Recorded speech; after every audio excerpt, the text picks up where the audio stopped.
राज़ा इस्लाम और दुआओं के बाद आपकी खिदमत में हाज़िर हो गया कि कुछ तो आपके सवालात हैं और कुछ वज़ीर इमिग्रेशन यूनान वो जिससे आप बड़े तंग थे वो अब चला गया।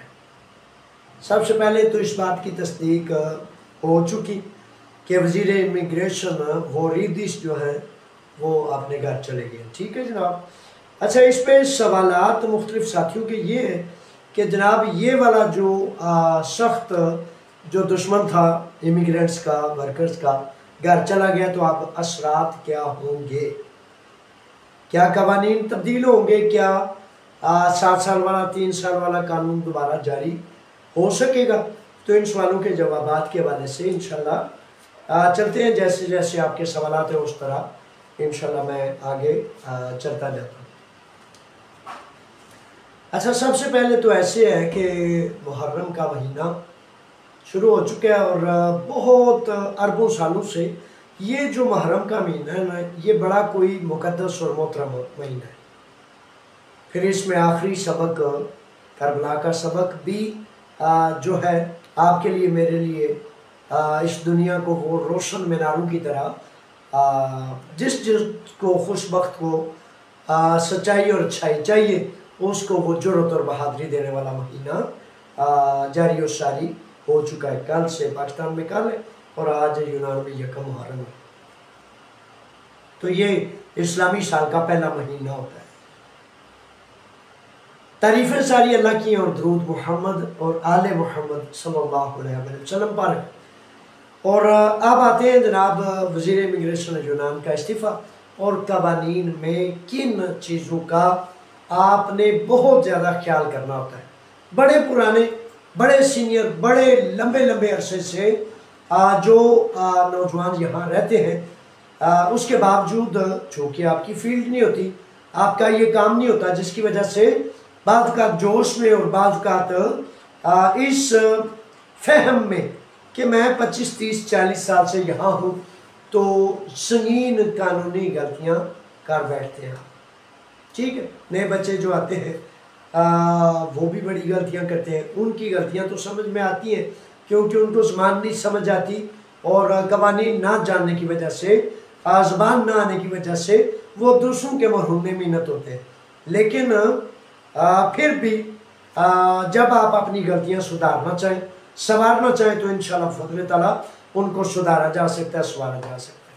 अब वज़ीर इमिग्रेशन यूनान जो अपने घर चले गए हैं, क्या वजूहात बनी है?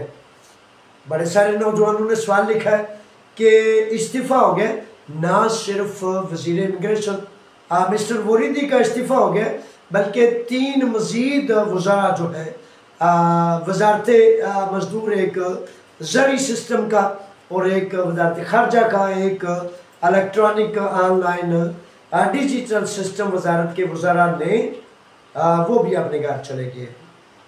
नायब वज़रा थे वो, ये वज़ीर थे।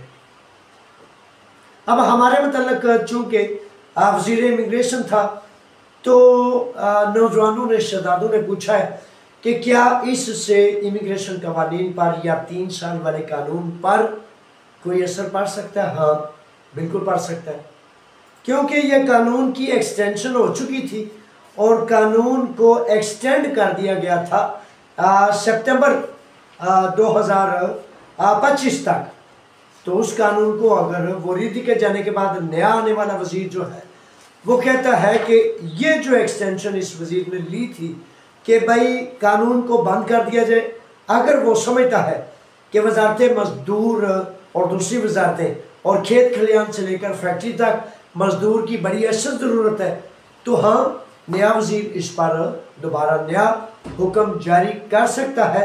आस है, उम्मीद है और जिसकी वजह से इम्कान मौजूद है कि दोबारा 3 साल वाला कानून जारी हो सकता है। 7 साल वाला भी वैसे जारी हो सारी है। तो ये ख़तरा तो अभी टला, लेकिन अब नया वज़ीर इमिग्रेशन आकर क्या कहता है, इस बात की हमें ज़्यादा ज़रूरत है। तो देखते हैं कि आने वाले दिनों में जो नया वज़ीर इमिग्रेशन आता है क्या वो 3 साल वाले कानून को जारी करने का फ़ैसला करता है या इसको जारी रखता है, ये आने वाले दिनों में साबित होगा। मिस्टर वरीदी और मजीद 3 वज़रा क्यों घर चलते बने हैं? क्योंकि एक गैर कानूनी पैसे लेने का स्कैंडल जो है वो कौमी असम्बली यूनान में पिछले दिनों से, काफ़ी दिनों से चल रहा था, जिसकी वजह से वो केस इज़ागिला तक भी पहुंचा और फिर जो अपोजिशन जमाते हैं उन्होंने ताबड़तोड़ हमले किए और उन ताबड़तोड़ हमलों की बुनियाद पर इन वज़रा को इस्तीफ़ा देना पड़ा। थोड़ा करके मुख्तसर करके मैं ये आपको बता रहा हूँ, क्योंकि इसकी तफसील तो काफ़ी लंबी है, लेकिन आपसे मुताल्लिक़ जितना है उतना ही आपको मैं बताना चाहूँगा, क्योंकि बात दूसरी सूरत में बहुत ज़्यादा लंबी हो जाएगी जो आपसे ज़्यादा मुताल्लिक़ नहीं। आप जनाब, मैं गुजारिश करता चलूँ कि जब कवानीनो ज़वाबत की तरफ, जैसा कि मैंने बताया कि पुलिस अक्सर बेशतर न किसी इमिग्रेंट को अकेला पाते हुए, कमज़ोर, नातवान, दूसरा मुल्क, दूसरी एक तरतीब जानते हुए उनको यकीन होता है ये कुछ भी नहीं कर सकता, कुछ भी नहीं कर सकता और कुछ भी नहीं करेगा, और अगर कोई बेवकूफ़ी करेगा लाइल्मी की वजह से तो फिर इसकी गर्दन दबोचने में हमें आसानी होगी। तो पिछले दिनों में 1-2 वाक़यात ऐसे हुए कि एक नौजवान जो 15, 16, 17, 20 साल से यूनान रह रहे, पुलिस ने उस पर जब उसकी चोरी कर ली तो पुलिस ने उस पर केस दायर कर दिया। बाद में हम काफ़ी तगदो की, और यहाँ आपको नसीहत ये करना चाहता हूँ कि पुलिस पर जब आप पर्चा दर्ज करते हैं तो बहुत ज़्यादा मुहतात होने की ज़रूरत होती है, क्योंकि जब आप पर्चा दर्ज करते हैं आपको कानून का नहीं पता, आप कानून के आर्टिकल्स या किस किस चालाकी या किस किस होशियारी से आपको आशना होना चाहिए उन चीज़ों से, ना बल्कि आप ज़्यादा से ज़्यादा आप, चलो आपको कह लेते हैं आप बहादुर थे, जुर्रत वाले, गैरत वाले थे, आपको ये बर्दाश्त नहीं हो सका कि भाई इस पुलिस वाले ने मुझ पर बदमाशी क्यों की, और ये जुर्रत और बहादुरी आपको दी कानून ने, आपकी कम्युनिटी ने। तो मेरे बच्चों, सारी चीज़ें अच्छी हैं, लेकिन पर्चा दर्ज नहीं करना जब तक आपने वकला से, मुझसे मशवरा नहीं कर रहे। आप जब पिछले दिनों में 1-2 पर्चे पुलिस पर हुए हैं, उसमें शकम और नक्श क्या रह गया, बाद में मेरी बड़ी सख्त दौड़ लगी है। पिछले दिनों में फारग होने के बावजूद शदीद तरीन मसरूफ़ इन बातों में हो गया था कि ये जो नौजवान पुराने पर्चा दर्ज करा देते हैं, उसके बाद मुख्तलिफ वकला से, मुख्तलिफ एसोसिएशन से, कवानीन से उनकी रिसर्च, उनकी तहकीकात करते करते बहुत ज़्यादा मेरा टाइम सर्फ हो गया। तो वकला ने मिन्नत की है, समाजत की है, और मैं आपको कर रहा हूँ कि पुलिस पर पर्चा दर्ज कराने से पहले आपने अपने वकला से उस बात को बड़ा डिटेल कंसल्ट करना है, बड़ी तफसील से डिस्कस करना। मेरे बच्चों, मेरे शहजादों, आप जानते हैं ना कि एक वकील अपनी दिलो सिफरोलोगी की खुद नहीं करता, और कोई लिबिस्ती अपना जो केस है, क्रिमिनल, पिनिको, यास्तिको, जितने भी होते हैं, उनको खुद अदालत में नहीं करता, क्योंकि अकाउंटेंट एक बड़ी चीज़ है, प्रोफेसर एक बड़ी चीज़ है, वकील एक बड़ी चीज़ है, लेकिन हर कोई अपना जो मुतलका काम है सिर्फ वो करता है, दूसरे के मुतलक जो काम है वो उससे मशवरा करने के बाद करता है। तो आपको भी गुजारिश है, मिन्नत है कि केस करने से कबल मशवरा करना आपके फ़ायदे में है, और उसके बाद अगर मशवरा नहीं करते तो उसमें बड़ी सारी ऐसी पेचीदगियाँ रह जाती हैं जो फिर बाद में ज़्यादा मुश्किल का सबब बन जाती है। आज एक नौजवान शहजादा, मोहसिन नाम था, मोहसिन सदीक, वो आया। तो ये आप में से बड़े सारे शहजादों का मसला है। तो वो शहजादा आया, कहता है जी मैं 5 साल का जो वीज़ा है उस पर आया हूँ, पहला कार्ड तो मिल गया, मैं काम किसी दूसरी जगह पर लगा हूँ, और जब मैंने पेपर्स जमा कराए तो पेपर्स जमा कराने के बाद जो पेरिफेरिया वो कहता है कि जिस मालिक के पास आप आए हैं, काम कर रहे हैं, उस मालिक के पास तो आप काम नहीं कर रहे। मेरे बच्चों, मेरे शहजादों, बड़ी मोहबाना गुजारिश है और नसीहत है आपको, वो जो वीज़ा होता है ना, मिताकलीसी का वीज़ा, उस वीज़े का एक जुज़ तो समझ लो मेरे बच्चों, एक जुज़, एक नुक्ता, कि वीज़े का मतलब है आप दोनों फ्री कैन ने, मालिक और मजदूर ने ये आपस में तय कर लिया, कॉन्ट्रैक्ट कर लिया, मुआहदा कर लिया, अहद कर लिया, वादा कर लिया कि आप उसके पास काम करेंगे। उसके बाद फिर आप जब ये सवाल करते हैं ना कि सर जी वो देखो हूँ काम को नहीं तो हूँ मैं की करा, उस ही के पास आपने कॉन्ट्रैक्ट किया, मुआहदा किया, आपके पेपर जारी नहीं रह सकते, मुश्किल में पड़ जाएंगे, खतरे में पड़ जाएंगे अगर आप उसके पास काम नहीं करेंगे या कम से कम उसके नाम से टैक्सेस जारी ना रहेंगे तो फिर मसला बन सकता है और आपके पेपर खराब हो सकते।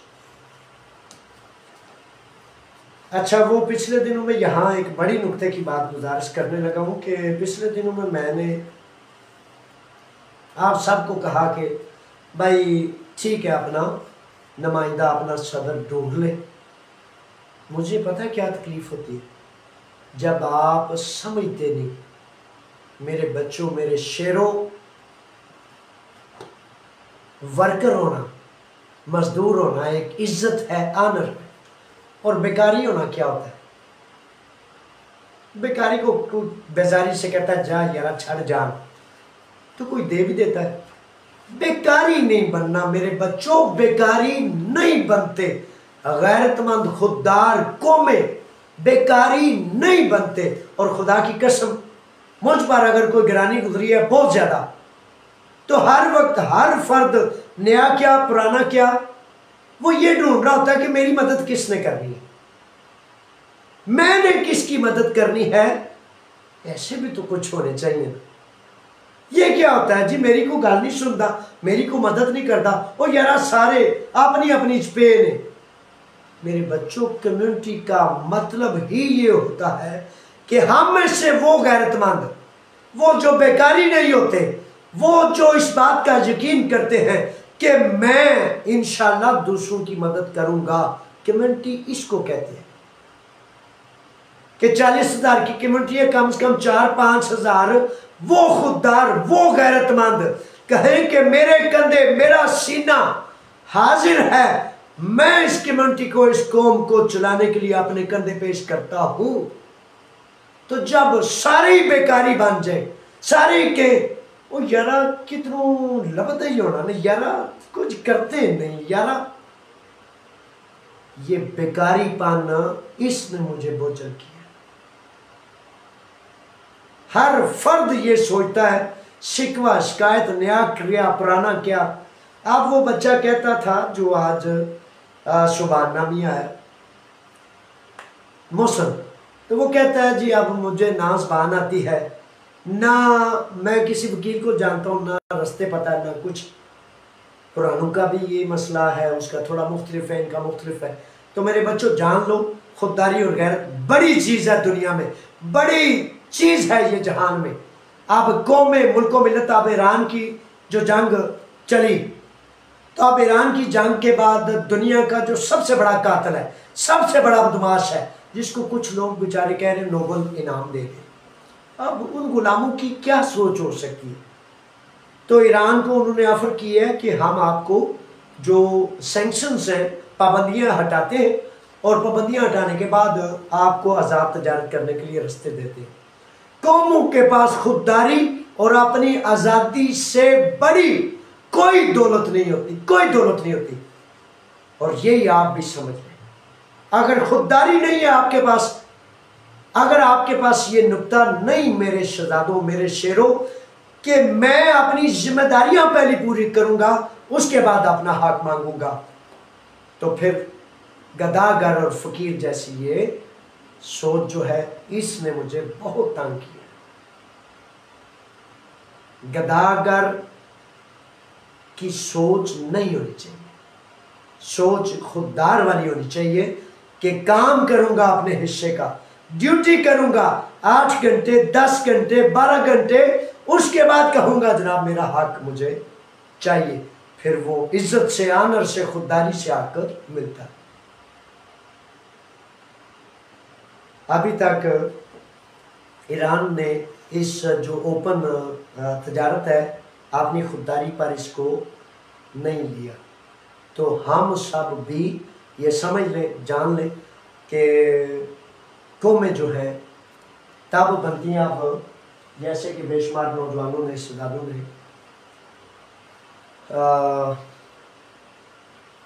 मेंबरशिप की बाकायदा मुहिम का आगाज़ कर दिया और हज़ारों लोग नौजवान इस बात पर कमर कस ली है कि हम अपने ज़िम्मे का काम भी करेंगे और अपनी कम्युनिटी, अपने इदारे को। मेरे बच्चों, ये रज़ाकाराना इदारा है। किस बेचारे ने आपको कह दिया है, कहाँ से आपके दिमाग में ये कुछ चीज़ दाखिल होगी? इसको निकाले कि भाई को पैसे लभदे ही होने ने। किसको मुसीबत है, किसको ज़रूरत है कि कम्युनिटी को या कम्युनिटी के सदर को वो पैसे दे? आपका इदारा है मेरे बच्चों। रजा कराना, एक भी बंदा जो है इसमें मुलाजम नहीं, तनहादार नहीं। फीस बिल्लाह रजा कराना, जिसके सीने में इश्क है, मोहब्बत है, अल्लाह का हुक्म है, सच है, वो सिर्फ इधर काम कर सकता है। जो हकीकतन बहुत अजीज़तें भी बर्दाश्त कर सकता है, कुर्बानियाँ भी दे सकता है और हर एक के दुख को, बेवकूफ़ी को, नालायकी को, सुस्ती को, काहली को अपने सर उठा सके, ये वो कर सकता है। तो अब ढेर सारे नौजवानों, शेरों ने जगह जगह पे मेंबरशिप की मुहिम शुरू कर दी है। और मैं जो कहा था ना कि भाई अब आप अपनी जिम्मेदारियां खुद संभालें, इस एहसास के साथ कि हज़ारों नौजवानों ने जब ये कहा कि हम करके दिखाएंगे अपनी जिम्मेदारियां, अपने हिस्से की मामनत और जिस तरह की भी ड्यूटियाँ रज़ा कराना चलती हैं वो हम अपने ज़िम्मे लेंगे। तो इतवार को जनाब रंदी में थी वो 206 जो है वो एक तकरीबन 100, 150, 200 अफराद अपनी मेंबरशिप करेंगे। मेंबरशिप 10 यूरो इंदराज है और उसके बाद महाना 5 यूरो आपने कंट्रीब्यूट करने। बेशुमार लोग वसवसे का शिकार होंगे, लेकिन यकीन वाले, ईमान वाले, सच वाले ना वसवसे का शिकार होते हैं और ना फजूल बातों में पड़ते हैं। तो ये तरतीब जारी है। और दूसरा जनाब कल हफ्ता को निकिया पलातिया में बेशुमार गैरतमंदों ने एक मुशावरती इजलास रखा है शाम 8 बजे, उसमें भी शामिल हो। तो जगह जगह पूरे यूनान में इनोई नोफिता से लेकर थीवा तक यूनान के गरिया गरिया शहर शहर में ये मेंबरशिप की तरतीब चल पड़ी है। और इसमें जो या ज़ाहिर है कोई सुस्त काहिल, कोई नकामा, कोई बेचारा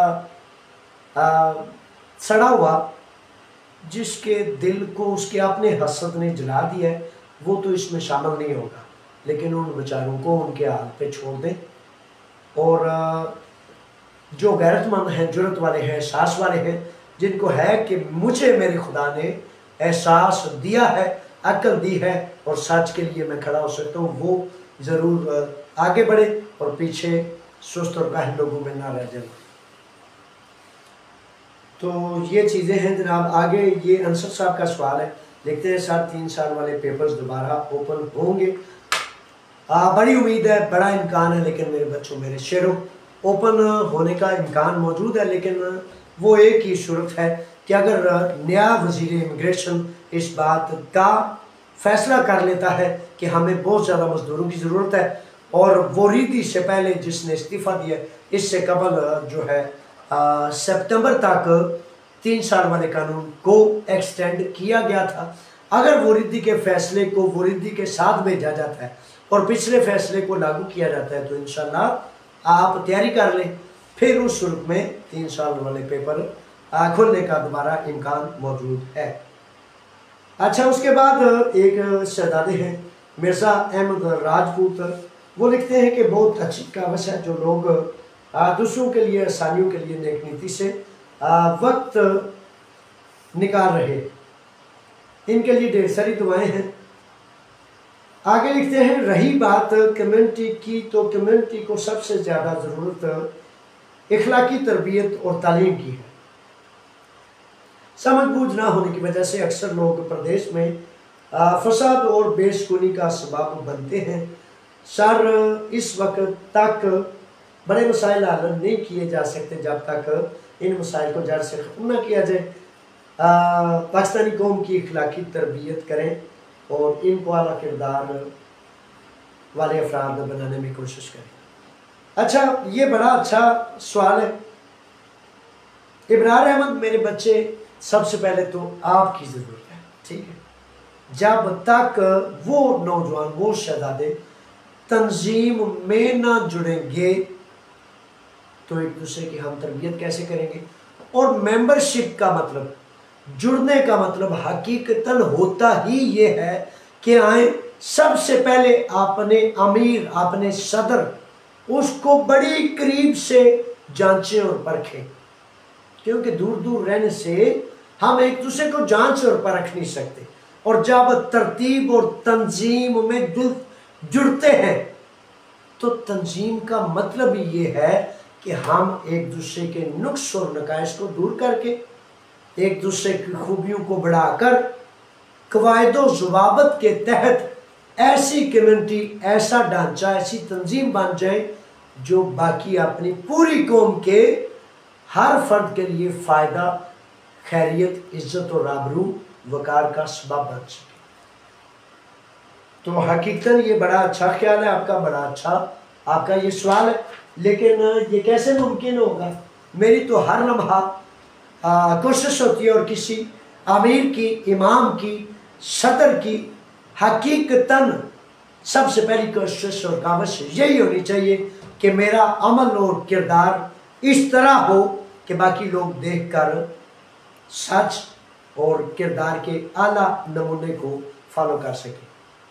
तो जनाब, हकीकत है कि यही चीज़ बहुत ज़्यादा अहम होती है कि एक दूसरे की अखलाकी तरबियत करें, और यही मेरा सबसे पहला एजेंडा होता है। और हमारे अखलाक क्या है? बड़ी दफ़ा ऐसे होता है ना कि अहमद मेरे शहजादे, मेरे शेर, बड़ी दफ़ा एक कमरे, एक बिल्डिंग, एक महल, एक दफ्तर को जब सफ़ेदी या पेंट करने लगते हैं तो तखरीब भी होती है, तनकीद भी होती है। चूना, सफ़ेदी, रंग, पेंट उड़ उड़कर आंखों में भी पड़ता है। तो बड़ी दफ़ा ऐसे होता है कि चीज़ें बड़ी गहराई से समझने वाली होती हैं। बड़ी दफ़े ऐसे हो जाता है जैसे अब फॉर एग्ज़ाम्पल मैं कई दफ़ा किसी फ़र्द को झूठ से या बेशर्मी से या बहतान या इल्ज़ाम से मना करता हूँ, तो वो बच्चा बेचारा बड़ा टेंशन ले जाता है, माइंड कर जाता है। अब चोर जो है उसको जब चोरी से रोकेंगे तो वो माइंड करेगा। तो ये जो बड़ी दफ़ा ऐसे भी होता है कि तामीर के लिए भी सख्ती भी करनी पड़ती है, नज़म भी करना पड़ता है, किसी को सख्ती से रोकना भी पड़ता है। बड़ी दफ़ा ऐसे भी हो जाता है, हर वक्त शाबाशियाँ या हलाशेरी देने से बाज़ औक़ात एक चोर को तो शाबाशी नहीं दी जा सकती, एक झूठ बांधने वाले को।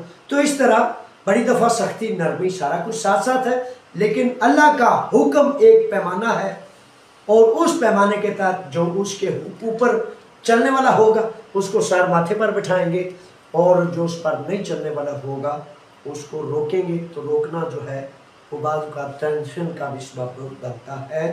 तो हमारे लिए बड़े खूबसूरत हुक्म है अल्लाह और अल्लाह के रसूल के हुक्म, तो उन पर हमने चलना है, एक दूसरे की तरबियत भी करनी है और तामीर भी करनी है। अच्छा, इसमें आप शहजादे आगे हैं, लिखते हैं असद है, कहते हैं सर मेरा रेफ्यूजी स्टेटस पास हो गया, मेरे पास पासपोर्ट है, क्या मैं साइप्रस में जा सकता हूँ? अच्छा मेरे शहजादे, ये जो रेफ्यूजी स्टेटस होता है ना, इसमें आप अपने वतन नहीं जा सकते। रेफ्यूजी का मतलब, महाजर डिक्लेयर होने का मतलब ये होता है कि आपको अपने वतन में ख़तरा है, आपकी जान को खतरा है, जो भी आपने अपनी स्टेटमेंट या अपना बयान किया था।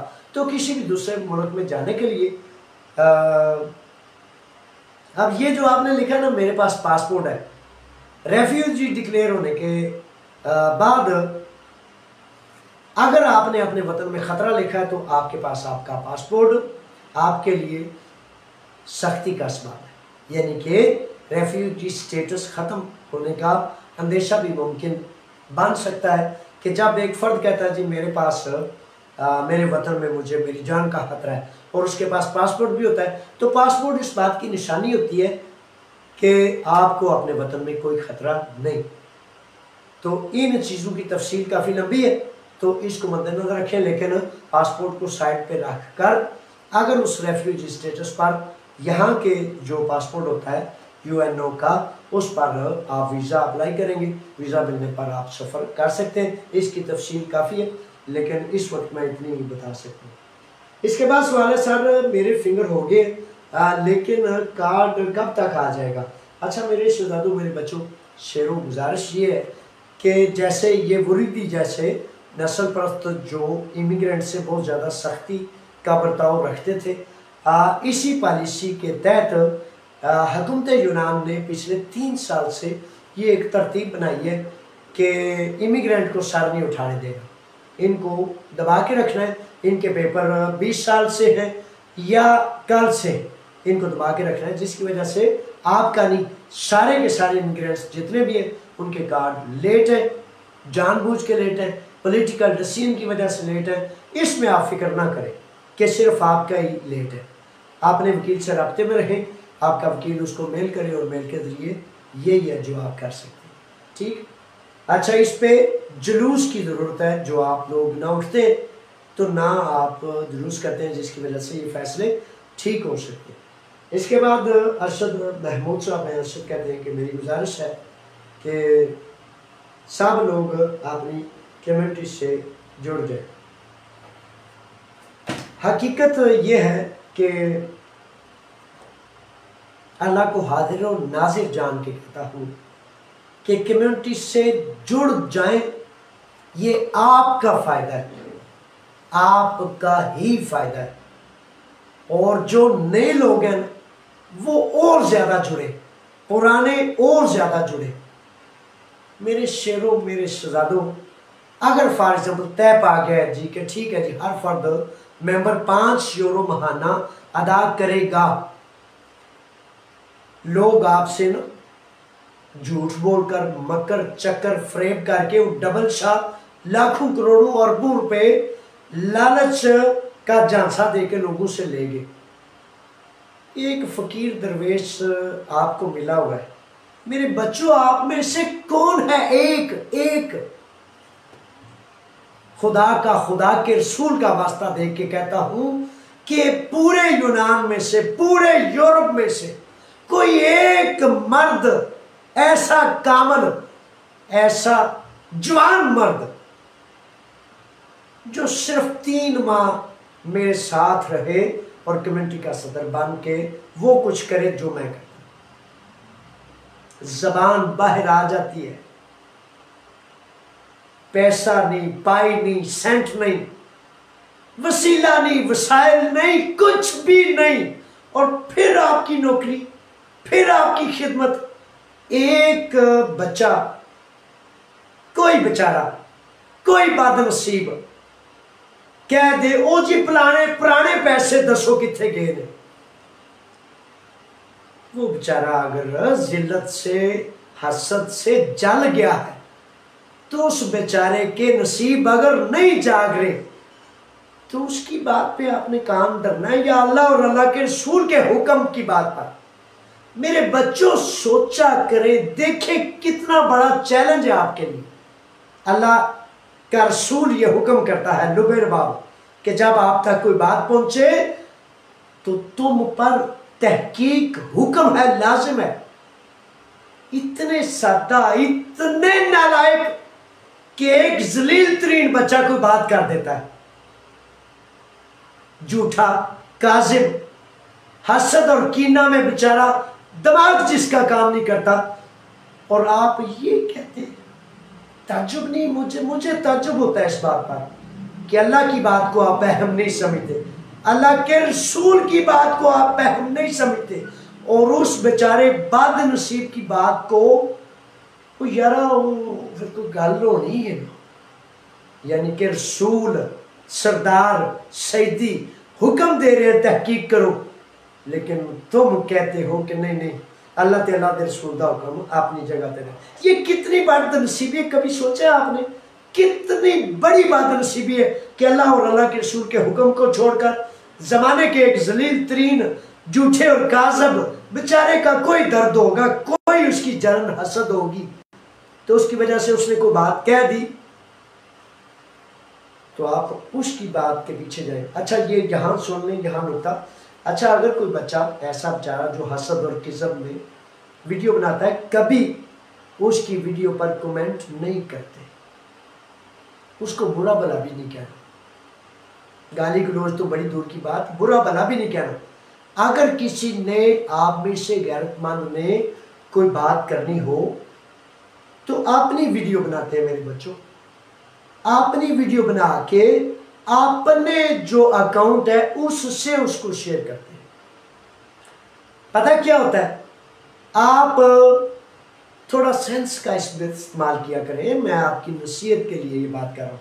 जब दूसरे के एक बंदा बेचारा, उसने किसी भी वजह से कोई भी फजूल बात करनी बस अपनी जिम्मेदारी बना ली हुई है, तो वो जब फजूल बात या लग़व बात या किज़ब या बहतान कुछ भी करता है तो आप उसके अकाउंट पे जाके सवाल या तनकीद या कुछ भी करते हैं तो वो डिलीट करता जाता है, आपकी मेहनत ज़ाया बर्बाद होती जाती है। उसको तो उसके अपने जो उस जैसे उसके कमेंट को रखेगा, आपका कमेंट या आपकी चीज़ अपने अकाउंट से, ये सुन ले तवज्जो से, अपने अकाउंट से करते हैं। और फिर दोबारा कहता हूँ, कभी गाली गलौज या इस तरह की हमाकत नहीं करनी। हाँ, गैरतमंदों का ये शेवा तो होता है कि किसी भी बेवकूफ़ या लघु बात करने वाले को जुर्रत और गैरत से वो ज़रूर कहते हैं, वो चुप नहीं रहते, वो कहते हैं कि शर्म करो और इंसान बन जाओ। और ये हमारे दीन का भी हुक्म है, लुबे लबाब है मेरे आका करीम की हदीस मुबारका के जालिम और मजलूम दोनों की मदद करो। मजलूम की कैसे मदद करें वो तो पता है, जालिम या गंदा जो होता है उसकी मदद उसको उसके गंद से रोकने पर उसकी मदद होती है। तो हर गैरतमंद ज़रूर मदद किया करे, जो गंद बकता है, जो फजूल बोलता है, आगे जाके उसको उसकी मदद किया करे कि भाई ये बकवास, ये गंद, ये किज़ब, ये बहतान अपने पास रखो, और इस तरह कौम को इंतशार का और बेयकीनी का जो आप करते हो वो ना कर, तो इस तरह उसकी भी मदद हो जाएगी। ठीक है जनाब, अल्लाह की अमान में अल्लाह के रखे, फ़ी अमान अल्लाह। तो अपना ख्याल रखें। और जैसा कि मैं बता रहा था आपको, अच्छा स्कूल है पाकिस्तान कम्युनिटी के, अब सुस्ती और गफलत के बावजूद